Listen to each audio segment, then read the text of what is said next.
The sky burned in fractured ribbons of light as the moon of Eidos 4 tore itself apart. Shattered rock, plasma storms, and wreckage from destroyed warships spiraled together in a storm that could crush fleets. Inside that chaos, a single human ship, the Horizon Lance, still fought to reach a massive slaver carrier drifting in the carnage.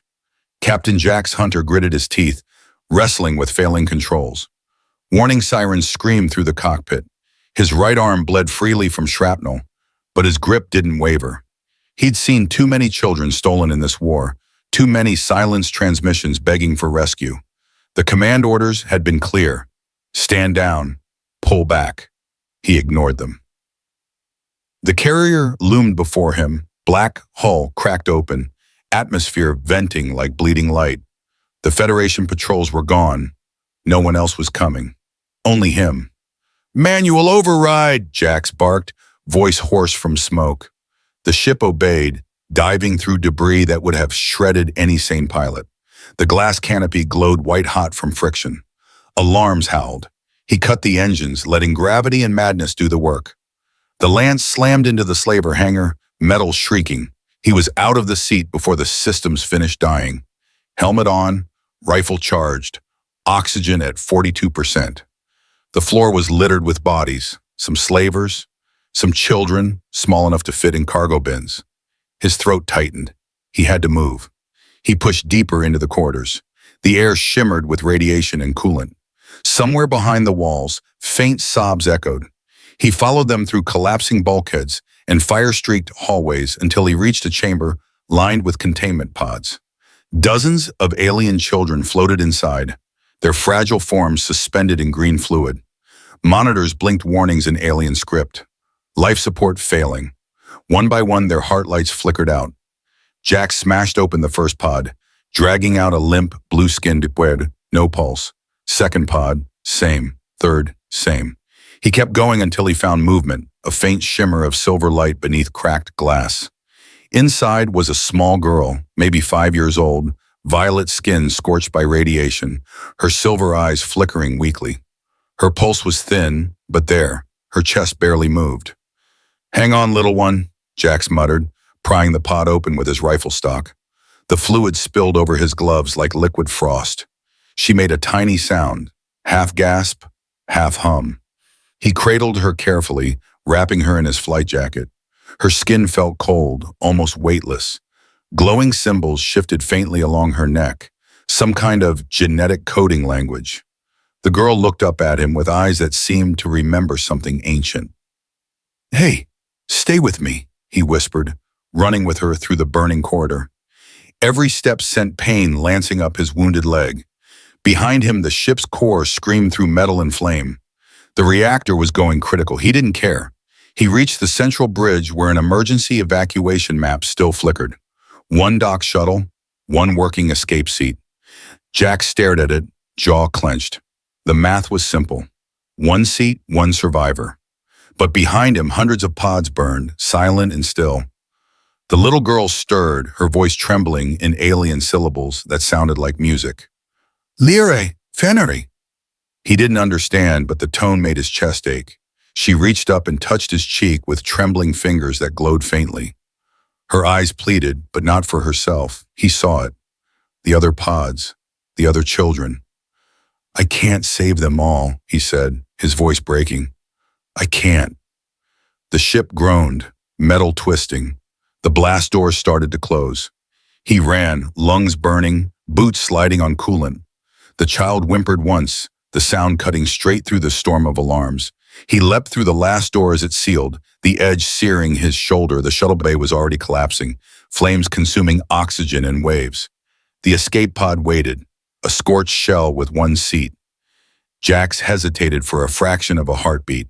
Then he strapped her in, cinched the harness around her tiny body, and climbed in after her, his own chest crushed against the panel. There wasn't space for two.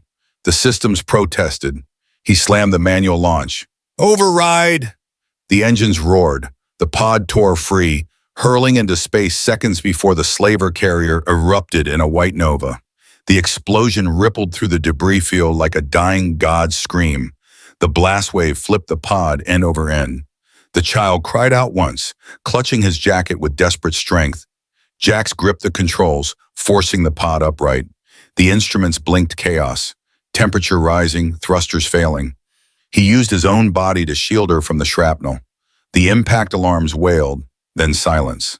They drifted, alone. He exhaled, trembling, the silence louder than the war outside. The girl's eyes fluttered open again. Dim, like dying stars, she reached toward him weakly, touching his chest plate where his name was etched.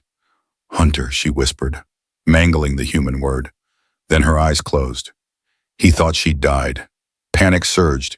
He pressed 2 fingers to her neck. Still there. A faint pulse, but alive. Barely. He looked out the cracked viewport. The burning carrier had become a new sunrise over Eidos 4's shattered horizon. Fragments of the moon glowed like embers across space. For a long moment, Jack said nothing. Then quietly, as if speaking to the void, "You're not dying here. Not after what it took to find you." He wrapped her tighter, feeling her heartbeat faint against his armor. Her glowing veins pulsed once, twice, syncing faintly with his own. The light patterns on her skin flickered, responding to his words, translating emotions across species. Then she whispered one last phrase, faint as breath. "Vira sees you, Hunter." He didn't know what it meant, but somehow it felt like a promise. The emergency beacon activated automatically, sending out a pulse through the wreckage. He leaned back, exhaustion pulling at his bones. "Hang on, kid," he murmured, closing his eyes. "Just hang on." Outside, a distant patrol ship picked up the beacon. Hours later, they found the pod drifting amid ruins in silence. The human was unconscious. The alien child alive against all odds, her small hands still locked in his. Years later, the galaxy would remember that moment as the first contact that changed 2 civilizations. But that night, for Captain Jax Hunter, it was just another rescue gone too far. One life saved when 1,000 were lost. He didn't know her name. He didn't know her world. All he knew was that she had looked at him through dying light and made a vow in a language the stars would never forget. The docking clamps of Vexen 9 frayed, hubs screeched against the hull of the Vagabond, a rust-stained Fraser that should have been retired a decade ago. Inside the cockpit, Captain Jax Hunter sat motionless for a few seconds after the engines went cold. Silence always felt wrong after weeks in the void, like the universe holding its breath, waiting for him to admit he didn't belong anywhere anymore. He ran a calloused hand over his face. The mirror above the console showed the truth he didn't want to see, the streaks of gray in his beard, a scar across his temple that never quite healed, eyes that had seen too many explosions reflected in too many dying worlds. He muttered, "Docking control, this is Hunter on base 72. Manifest uploaded, don't touch the cargo, it bites." Static answered first, then a thin female voice. "Acknowledged, Captain. Stay aboard. Customs will come to you." That was unusual. Vexen 9 wasn't known for ceremony. Usually a board clerk just waved you through. Jax frowned but said nothing. He pulled on his jacket, the same worn flight coat he'd patched 100 times, still carrying faint burn marks from another lifetime, the same one he'd wrapped around a dying child once. He didn't let himself think about that. The airlock light turned green. He waited for the hiss, for the dull thud of boots on metal, but what came through the hatch froze him in place. Not inspectors, not dock hands. An escort of 12 soldiers, armor white as ice, helmets shaped like mirrored crescents. They moved in perfect formation, rifles slung but charged. Their skin, where visible, shimmered violet under the bay lights. At their center walked a woman, tall, regal, motion like water, but eyes sharp as a blade. Her skin was the same shade as twilight before the stars appear, and her hair, silver white, long and untamed, glowed faintly, like it remembered the reflection of another sun. Patterns of living light traced across her collarbones and down her arms, shifting as she breathed. She stopped a few paces away.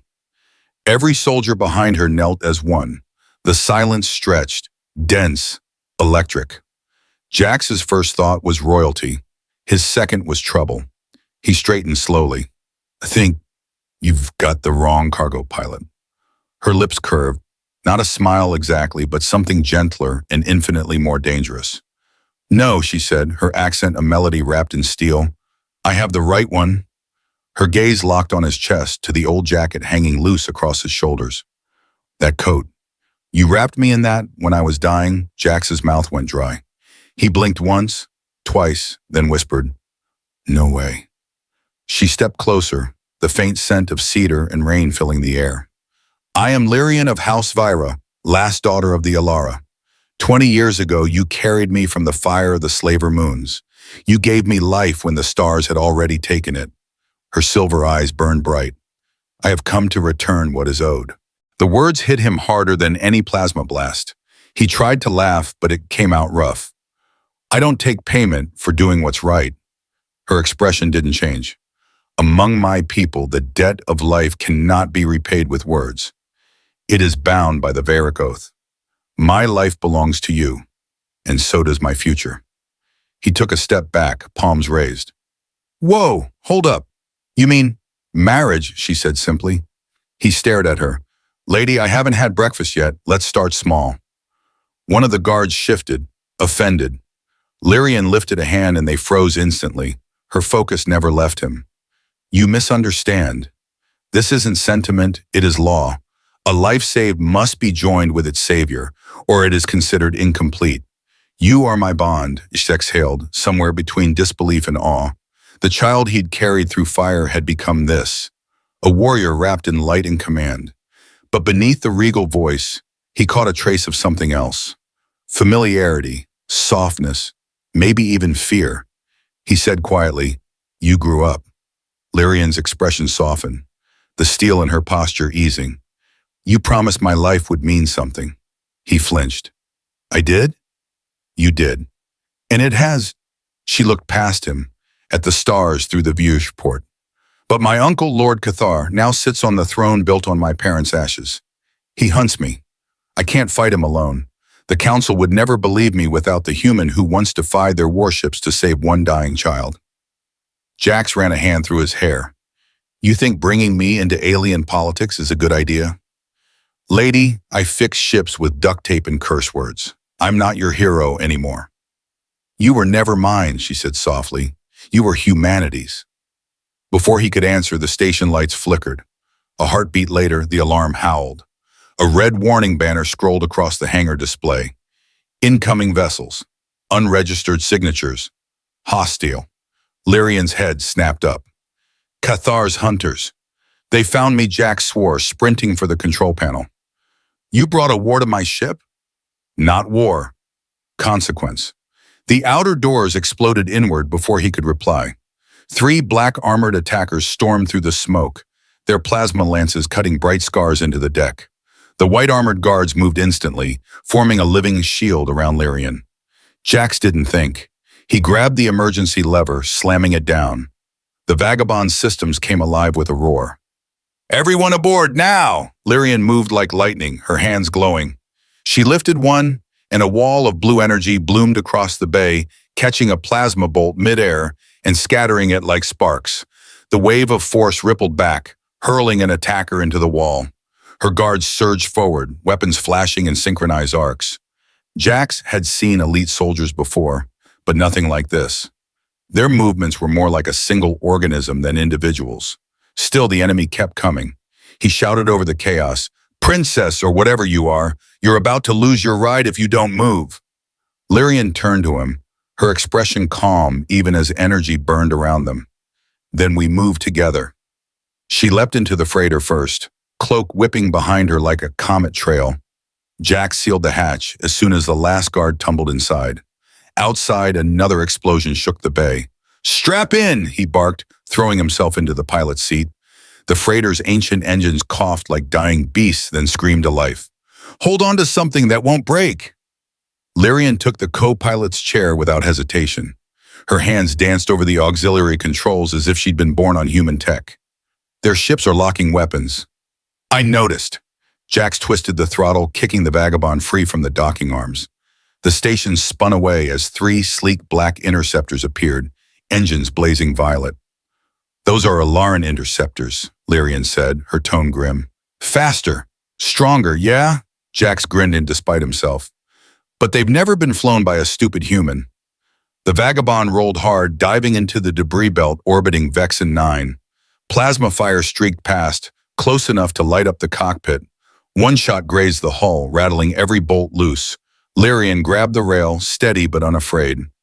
"You're insane." "Absolutely," Jack said, teeth bared. "That's our survival strategy." He cut the main engines, letting gravity drag them beneath a tumbling freighter carcass, then reignited the boosters. The pursuing ships overshot, searching. "They'll track us again," she warned. "Not if I fry their sensors first." He flipped open a panel of manual switches, one of which he'd labeled, "Don't touch unless you want to die." He touched it. The ship vomited a cloud of metallic dust and electromagnetic charge. The pursuing radar feeds burst into static. The interceptors spun blind. Lyrian's eyes widened. "You turned your freighter into a weapon." "Improvised genius," he corrected. "Human specialty." The last pursuer fired wildly, missing by a mile. The vagabond vanished into the asteroid shadows, coasting silent. For a few long moments, there was only the sound of their breathing and the soft hum of damaged systems. Jax's pulse still thundered. Lyrian turned towards him, expression unreadable. "You risked your life again," she said. He shrugged. "Old habit? You could have left me."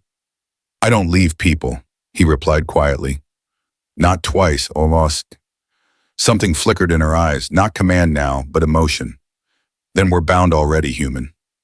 She reached out, touching his shoulder, the same place where she had once glowed faintly against his chest 20 years ago. Her touch carried warmth that traveled straight through the old scar beneath his jacket. Jack swallowed hard, suddenly aware of the silence, the nearness, the shared air. "You always this dramatic?" Lyrian smiled faintly. "Only when destiny insists." Outside, the asteroid field drifted, silent witnesses to the reunion of two lives that had refused to end 20 years ago. And for the first time in a long time, Jack's hunter felt something he hadn't felt since the day he left that burning ship. A reason to fight again. Space was never silent inside the vagabond. Every vibration, every hum, every mechanical heartbeat of the old ship felt like a living thing holding its breath between stars. Jack's hunter had flown through wars, rebellions, and riots, but flying beside Lyrian made every other mission feel small. She sat in the co-pilot's chair, her violet skin lit by the console's reflection.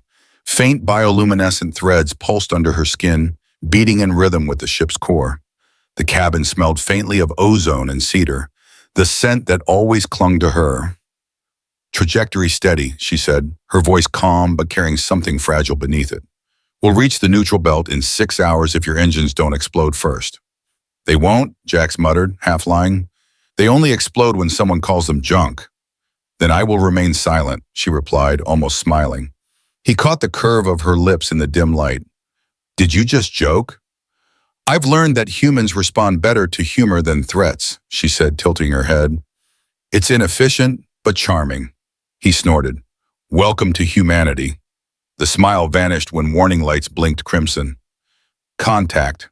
Vector unknown. Lyrian's hand moved across the console in a blur. "Not Cathar's fleet. Something smaller. Cloaked signatures bounty ships," Jack said grimly. "Hunters." Her pupils widened, glowing silver.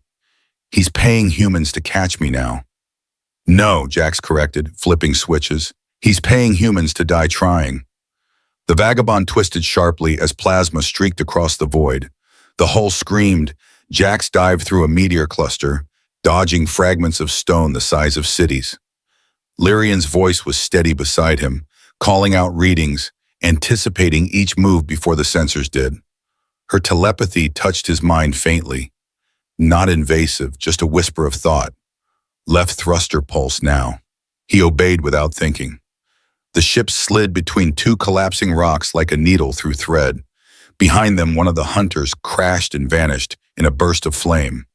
"Nice call," Jack said through grated teeth. "I saw it before you did," she admitted. "You read my mind?" "I read the space around you." The explanation didn't help, but he was too busy surviving to argue. The last pursuer closed in, weapons hot. Jax's hands moved with muscle memory born of chaos. He cut power, let the vagabond drift, then reignited thrusters at full burn. The sudden burst threw both of them back against their seats as the enemy overshot. Jax fired a single missile. The explosion lit up the cockpit like sunrise. When the smoke cleared, silence returned. Jax leaned back, exhaling. "They'll send more." Lyrian looked at him. "He won't stop until I'm dead. Or you are." Her words hung in the recycled air. Jax rubbed his eyes. "You sure know how to brighten a day." Humans avoid truth even when it saves them. "Maybe because it never does," he said quietly. She studied him for a long moment. "You carry ghosts." He glanced at her. "We all do." "I mean the ones from Eidos 4, she said softly. "The children you couldn't save." Jax's hand froze on the throttle. "You read my logs?" "No, I saw it in your dreams when I healed your shoulder." Her eyes dimmed to a deep violet. "You see their faces every time you close your eyes. You still hear their screams?" He wanted to snap at her, but the words died. The hum of the ship filled the silence instead. "Yeah," he admitted finally. "Every night." "You chose one life," she said gently. "Mine. I condemn the others. You gave me a chance to change what they never could. Their lives echo through me." She reached out, placing her hand over his chest. "Their memories live because you didn't let me die."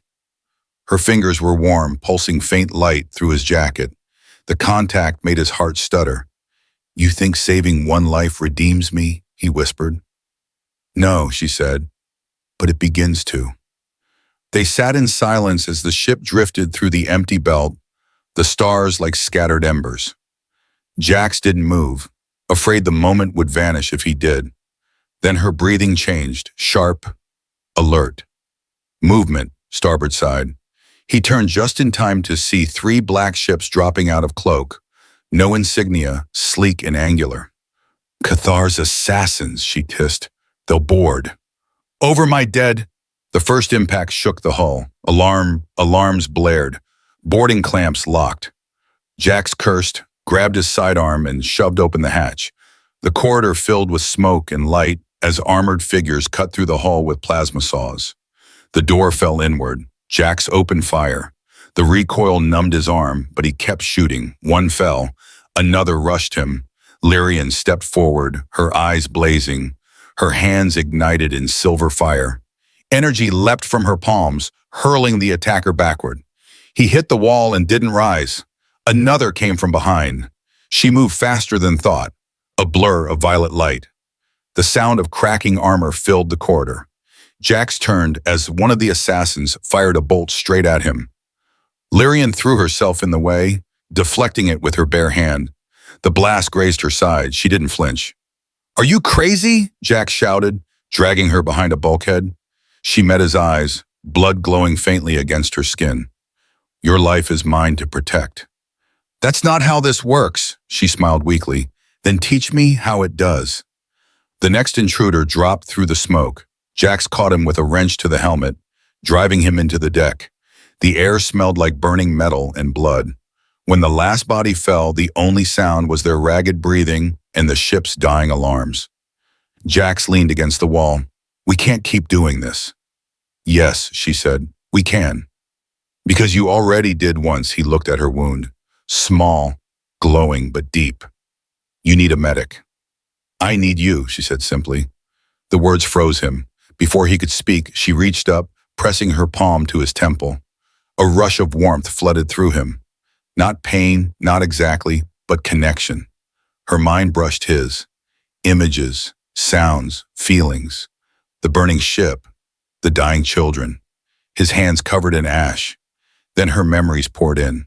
Her planet's fall, her family's execution, the years hiding in silence.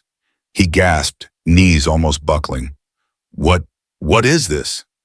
"Mind fusion," she said softly. "You saved my body once, now I save your soul." The bond shimmered like heat between them, thoughts blending, emotions colliding. She felt his guilt, he felt her loneliness. The distance of species vanished, leaving only the raw truth of 2 survivors holding on to the same pain. Jax whispered, "You shouldn't see this." I already did, she said, and I still choose to stay. Her light dimmed as exhaustion hit her. He caught her before she fell. Rest, he murmured. You've done enough. Her voice barely audible. Not until you believe you are worth saving. He laid her on the narrow bunk, covering her with the same old jacket that had once saved her life. The scar on his shoulder throbbed. The same place her hand had glowed when she was a child. Now the mark shimmered faintly, gold and violet intertwined. Outside, the ship drifted between asteroid shadows, unseen and silent. Jack sat beside her, watching the rhythmic pulse of her skin, the rise and fall of her breathing.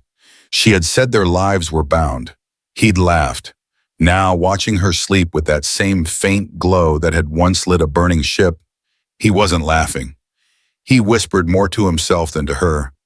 Maybe the universe doesn't make mistakes after all. The vagabonds sailed deeper into the void, carrying two beings bound by fire, guilt, and something neither of them yet dared to name. The alien capital of Vera Prime hung suspended in orbit like a jeweled crown above a dying red star. Silver towers pierced the clouds, their surfaces rippling with living energy. The city was beautiful, and drowning in deceit. The vagabond shuddered as it entered orbit. Jack stood at the viewport, jaw tight, eyes tracing the planet's surface. Behind him, Lyrian fastened her royal armor, black and silver, glowing faintly along the lines of her veins. She moved with quiet determination, every motion a balance of grace and fury. You sure this is a good idea? Jax asked. No, she said, but it's the right one. Right, he muttered. That's what we always said before everything exploded. She turned to him. If I don't face my uncle, he'll keep hunting us. If I die, he wins. If I fight, he loses, whether I live or not. Jack studied her face, the faint silver glow in her eyes. Then I guess I'm fighting too. Her gaze softened. You're not of this world. You don't have to, lady, he said, smirking faintly. I've been not belonging all my life. A small smile tugged her lips. Then stay close. The ship descended through the luminous atmosphere, past spirals of floating cities and rivers of light. Armored sentries lined the landing spire as the freighter touched down. The ramp hissed open, and the heat of the planet struck them like a living thing. Waiting at the base of the platform was Lord Cathar, tall and lean, his armor etched with obsidian symbols of dominance. His eyes glowed crimson instead of silver, a mark of corruption among their kind. His voice, when it came, was silk wrapped around venom. So the lost princess returns, he said, and she brings her pet human. The gathered nobles murmured, their gazes sliced through Jack's like knives. Contempt, disgust, disbelief. Lyrian's chin lifted. This human is Captain Jack's hunter. He saved the last heir of Vicaro when all others turned their backs. Cathar sneered, and for that you disgrace your bloodline by standing beside a primitive. Jack stepped forward, unflinching. Funny thing about primitives, we tend to survive what smarter people don't. A ripple of shock moved through the crowd. Cathar's smile widened. Then let us test your survival. He raised his hand, and the great hall shimmered as a ring of energy formed. A rite of fusion combat, the ancient trial where two souls fought as one body and one will. If you want your throne, niece, Cathar said, you'll earn it. If the human wishes to stand beside you, he'll share your fate. Lyrian's expression didn't waver. So be it. Jax exhaled sharply. Wait, what does that mean exactly? The energy ring sealed around them, cutting out sound, air, and light. They stood in a dome of shifting colors, half dream, half battlefield. Weapons appeared in their hands, conjured from pure will. Lyrian held a blade of silver fire. Jax gripped something rougher, forged from his memories. A combat knife, standard issue from the Federation Wars. Cathar stepped forward, his aura burning crimson. One mind, one victor, one body leaves the circle he attacked first. A blur of light and speed. The impact sent Jack sprawling, the force vibrating through his bones. Stay with me, Lyrian shouted, her telepathic voice echoing in his mind. He rose, wiped blood from his mouth, and grinned. You wanted me close, remember? Cathar lunged again, blade slicing through air. Jax blocked it with his knife, sparks flaring where alien energy met steel. Lyrian countered, her strike landing across her uncle's chest, searing armor. He staggered but recovered instantly, power radiating from him like heat. You think love makes you strong? Cathar spat. It makes you weak. Humans are proof of that. Jax laughed, breath ragged. Funny, weakness kept me alive longer than any of your perfection ever will. The fight raged, physical and mental. Cathar's strikes came faster than thought, but Jax's unpredictability broke his rhythm. Reckless lunges, feints, improvised moves that no trained warrior would ever use. Lyrian mirrored him perfectly, their movements synchronizing through the bond. Then Cathar unleashed his full power, crimson energy engulfing the arena. The ground cracked beneath them. The blast hurled Lyrian backward, slamming her into the barrier. She fell, motionless, the light fading from her eyes. Jax roared, rage drowning everything else. He charged, ignoring pain, swinging wildly. Cathar deflected each blow effortlessly. You can't win, human. You're mortal. You burn and fade, Jax spat blood. Then watch me burn brighter. He feinted left, dropped low, and drove his blade into Cathar's side. Not strength, but instinct. The alien gasped, stunned. The crimson aura flickered. Lyrian stirred, her voice weak but clear inside his mind. Hunter, carry us through. Their bond surged. Light exploded from their joined wills, gold and silver threads intertwining. Jax felt her pain, her love, her fire coursing through him. Their hearts beat as one. Together they struck. The combined energy ripped through Cathar's defenses. His blade shattered. His body disintegrated into ash and light. The dome dissolved, revealing the silent hall beyond. When the smoke cleared, only Jax and Lyrian stood. He held her upright, their bodies trembling from the shared power. The nobles fell to their knees one by one. No words, no hesitation. The bond they'd witnessed had rewritten everything they believed about humanity and the Alara. Lyrian turned to them, voice steady despite exhaustion. You call humanity primitive, yet one of them fought your greatest warrior and lived. Judge your gods by the strength of their hearts, not their blood. Her declaration echoed through the citadel. The council bowed. The war was over before it began. Jax lowered his head beside hers, whispering, You just made me an intergalactic problem. You wish I had already won, she murmured, smiling faintly. He laughed, raw and genuine. What happens now? Now, she said, her silver eyes softening, you stop running. She leaned forward, pressing her forehead against his. The mark on his chest, where her hand had glowed years ago, flared again, gold interwoven with silver. Their bond pulsed, sealing not just fate, but choice, boy. I choose you, Jax Hunter, she whispered. Not by law, not by debt, by love. He closed his eyes, voice rough. And I choose you, Lyrian of Vyra. For all the fires still left to burn, the hall erupted in light as the energy from their bond rippled outward, awakening dormant systems across Vera Prime. The planet's dying star brightened, faintly at first, then with renewed life, feeding on the resonance of two hearts that had refused extinction. Outside, the crimson clouds dissolved into dawn. Epilogue. Weeks later, the Vagabond 2 drifted through peaceful space, its scars patched, its engines singing again. Jack stood at the viewport, watching the twin suns rise over a quiet nebula. Behind him, soft footsteps approached. Lyrian's reflection appeared beside his. No armor, no crown, just her. You miss your wars, she said softly. I miss pretending I had a reason, he admitted. She touched his arm. You have one now. He smiled faintly. You? Her hand slipped into his. Us. Together they looked out at the endless stars, the same stars that once burned around a dying moon where a human refused to let a child die. And somewhere across the silent expanse, the universe remembered that night. The night a man saved one life and, without knowing it, changed the fate of every world touched by light and fire.